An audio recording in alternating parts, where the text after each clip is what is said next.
Hello students, good evening.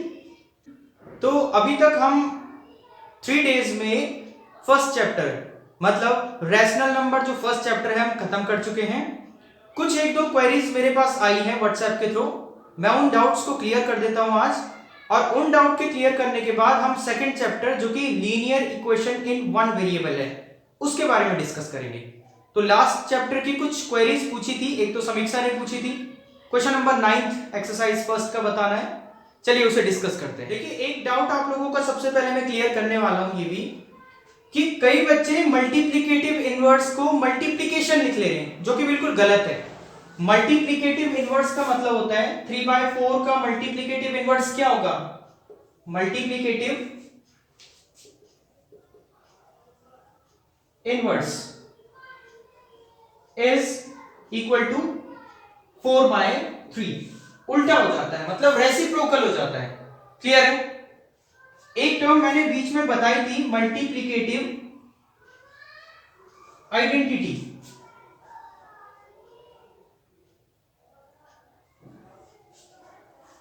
Multiplicative identity का क्या मतलब होता है कि अगर हम लेफ्ट साइड को 1 से मल्टीप्लाई कर रहे हैं तो राइट साइड को भी मल्टीप्लाई कर सकते हैं 1 से।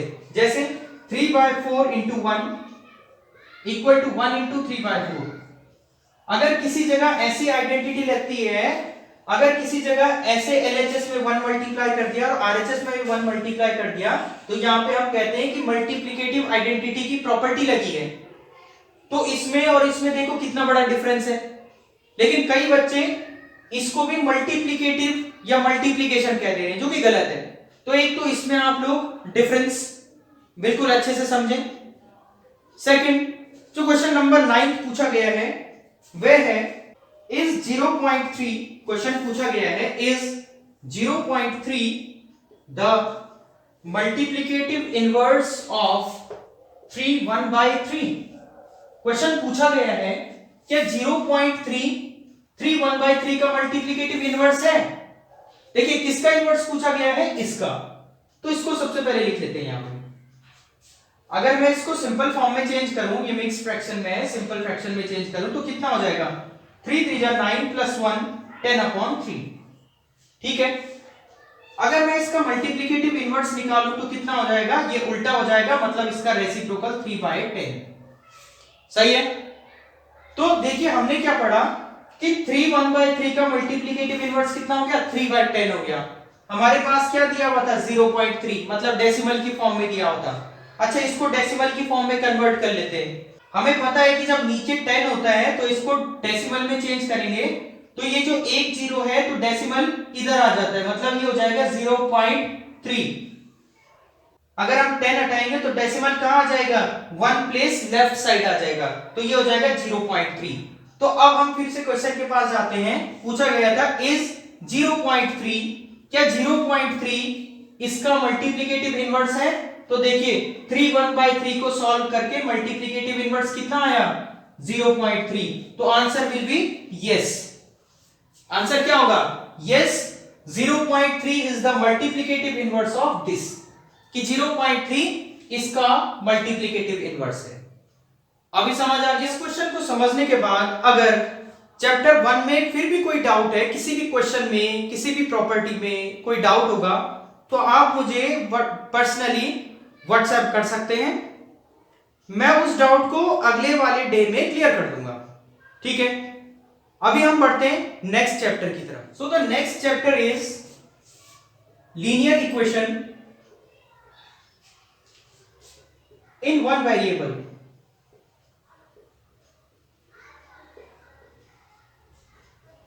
बच्चों, सबसे पहले हम लोग क्लियर करते हैं इस चैप्टर का जो नाम है linear equation in one variable. ये जो टर्म्स हैं लीनियर इक्वेशन, वन वेरिएबल, सबसे पहले पता करते हैं इनका मतलब क्या है। तो लीनियर इक्वेशन बोली गई है। सबसे पहले तो हम लोग जान लें कि इक्वेशन क्या होता है। सबसे पहले इस बात को पता करते हैं, what is an equation. Equation क्या है?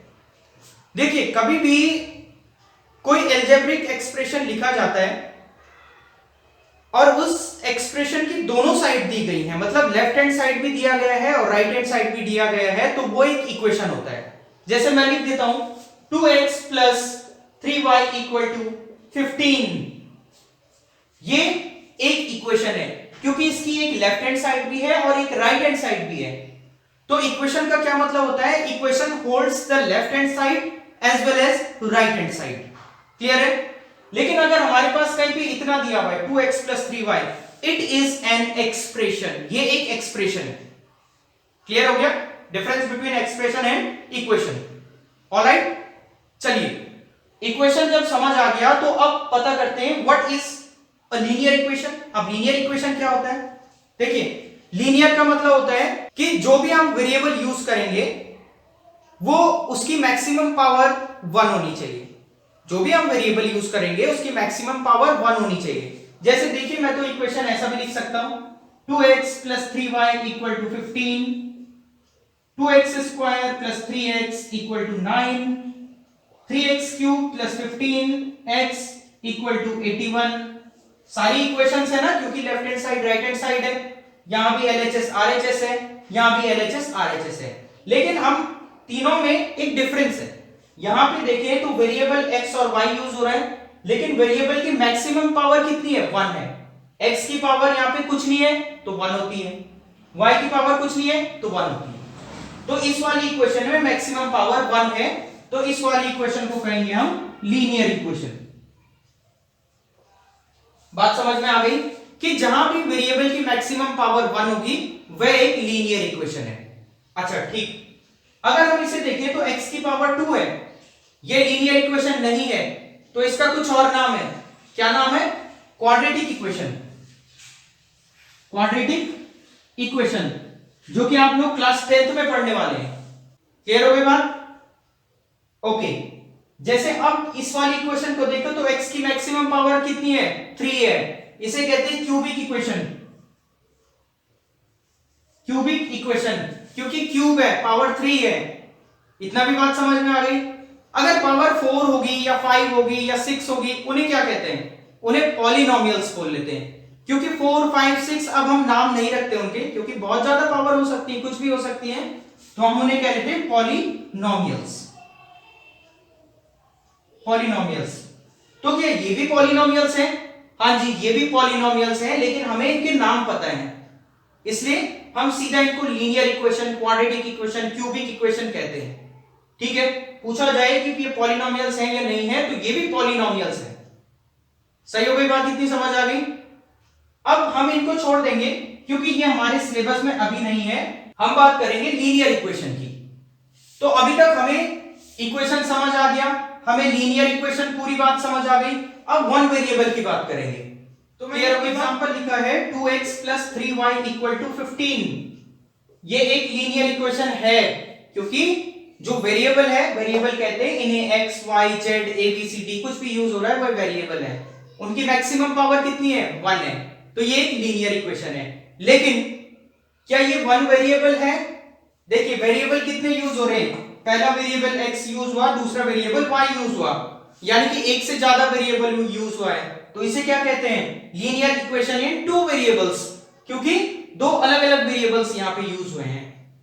किसी इक्वेशन में जब मैक्सिमम पावर भी 1 होगी और सिर्फ एक वेरिएबल यूज होगा, तो उसे कहेंगे हम लीनियर इक्वेशन इन 1 वेरिएबल। जैसे एक एग्जांपल लिखा 2x + 9 = 15। देखिए, वेरिएबल कौन सा है? x है, उसकी मैक्सिमम पावर कितनी है? 1 है। तो दोनों कंडीशन सेटिस्फाई हो गई। लीनियर इक्वेशन है क्योंकि पावर मैक्सिमम 1 है। 1 वेरिएबल है, जी हां 1 वेरिएबल है क्योंकि सिर्फ x यूज हुआ है। बात समझ आ गई होगी? चैप्टर का नाम अभी जाके क्लियर हो गया होगा कि लीनियर इक्वेशन क्या होता है और 1 वेरिएबल क्या होता है। ठीक है, अब हमें जो क्वेश्चंस पूछे जाते हैं वो ऐसे पूछे जाते हैं कि सॉल्व दिस इक्वेशन। एक इक्वेशन दे दी है हमें ये, और इसे सॉल्व करना है। सॉल्व करने का मतलब होता है कि हमें x की वैल्यू फाइंड करनी है। तो देखिए कितना आसान है, हम x को अपनी जगह पे रहने देंगे, बाकी x के साथ जो कुछ है हम दूसरी तरफ को मूव करवाएंगे, उसे दूसरी तरफ को लेके जाएंगे। तो x के साथ 9 है, हम 9 को इक्वल टू के दूसरी साइड को लेके जाएंगे। तो हमें पता है जब दूसरी साइड को जाता है कोई नंबर या कोई कांस्टेंट, तो उसका साइन चेंज हो जाता है, जैसे +9 है तो ये -9 होके चले गया उधर, तो ये हो जाएगा 2x इक्वल टू 15 माइनस 9 कितना 6, then x equal to 6 upon 2 क्यों हुआ, क्योंकि x के साथ 2 मल्टीप्लाई में है, जब इस 2 को इक्वल टू के दूसरे साइड को लेके जाएंगे तो वो डिवाइड में जाएगा, तो ये कितना हो गया x इक्वल टू 3। तो आंसर कितना आ गया इस वाले क्वेश्चन का x इक्वल टू 3। बस इतना आसान सा है पूरे चैप्टर में, ठीक है, इतना समझ आ गया, इसे नोट कर लीजिए, फिर हम अगले क्वेश्चन में बढ़ते हैं। और हाँ, ये भी आपने पूरा कॉपी में अच्छे से नोट कर लेना है, जितनी बातें मैं समझा रहा हूं, जितनी बातें बोर्ड पे लिख रहा हूं, ये सब आप लिखते जाइए, मैं लिखने का टाइम देता हूं, या वीडियो पॉज करके आप लोग उस बात को लिख सकते हैं। तो अभी हम नेक्स्ट क्वेश्चन की तरफ बढ़ते हैं। एक एग्जांपल मैं सॉल्व करवा रहा हूं, आप लोग ध्यान से समझिएगा कि कैसे सॉल्व हुआ है। x/3 plus 5/2 equal to -3/2। बिल्कुल आसान सा है कि हम x की टर्म को एक जगह रहने देंगे, बाकी सबको मूव करवा के दूसरी तरफ को लेके जाएंगे। तो देखिए x यहां पे है, इसका मतलब x के साथ जो कुछ है हम दूसरी तरफ को लेके जाएंगे। तो सबसे पहले हमारा काम होगा 5/2 को हम दूसरे साइड यानी कि इक्वल टू के उस तरफ को लेके जाएंगे। ये हो गया x/3 इक्वल टू -3/2 अपनी जगह, और ये उठ के इधर आया तो -5/2 हो जाएगा, क्योंकि इसका प्लस साइन है, दूसरी तरफ जाएगा तो -5/2 हो जाएगा। इतना सही है, ये ऐसे लिखेंगे और इस फ्रैक्शन को सॉल्व कर देते हैं। बिल्कुल आसान है, क्योंकि दोनों का बेस डिनोमिनेटर सेम है तो 2 आ गया। अगर डिनोमिनेटर सेम होता है तो न्यूमरेटर्स को वैसे लिख लिया जाता है। ये हो गया x/3 इक्वल टू -8/2, क्योंकि हमने पढ़ा है माइनस माइनस का प्लस होता है तो 5 + 3 = 8 हो गया, और ग्रेटर का साइन आता है, ग्रेटर 5 है इसलिए माइनस है, इसे कैंसिल कर दिया तो x/3 इक्वल टू -4, 2 4 जा 8। अब देखिए x डिवाइड में है, दूसरी तरफ को जाएगा तो वो मल्टीप्लाई में जाएगा, इसका मतलब x इक्वल टू -4 × 3, ये 3 का हो गया 4 के साथ मल्टीप्लाई में, देन x इक्वल टू -12। ये हमारा आंसर हो गया। तो बिल्कुल आसान है सारी चीजें, आप लोगों को ध्यान से काम करना है। तो इतना समझने के बाद मैं नेक्स्ट एग्जांपल की तरफ जाता हूं। एक और नेक्स्ट क्वेश्चन में करवा रहा हूं। 15/4 - 7x = 9 सॉल्व, इसे हमें सॉल्व करना है। तो देखिए हम x को अपनी जगह पे रहने देंगे, बाकी को दूसरी तरफ को लेके जाएंगे। यही कंसेप्ट हम पूरे क्वेश्चन में फॉलो करेंगे। -7x, क्योंकि 7x के साथ माइनस साइन है, जो उसके आगे होता है वही साइन उसका होता है, इसलिए -7x = 9। ये जो 15/4 है इसका साइन अभी कुछ नहीं है, तो कुछ नहीं साइन होता तो प्लस साइन मानते हैं हम लोग। ये जब इस तरफ को जाएगा तो माइनस में जाएगा, क्योंकि अभी इसका साइन क्या है प्लस है, दूसरी तरफ को जाएगा तो माइनस हो जाएगा। इतनी बातें समझ आ गई होंगी।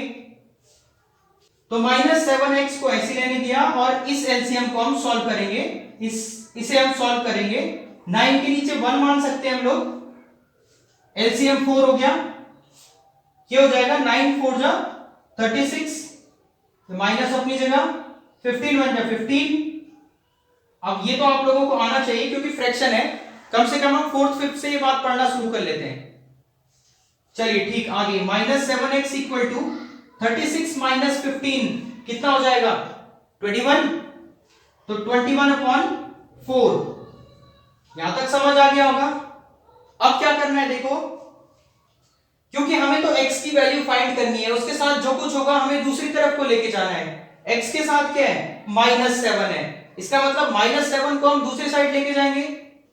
x के साथ है मल्टीप्लाई में, देखिए ये साथ है ना, इसका मतलब ये मल्टीप्लाई में है, दूसरी तरफ जाएगा तो वो डिवाइड में चले जाएगा, इसलिए -7x = 21/4 था, -7 कहां चले जाएगा नीचे मल्टीप्लाई में, तो 4 × -7, इसका मतलब क्या हो गया 21/7 4 जा 28, लेकिन माइनस साइन के साथ।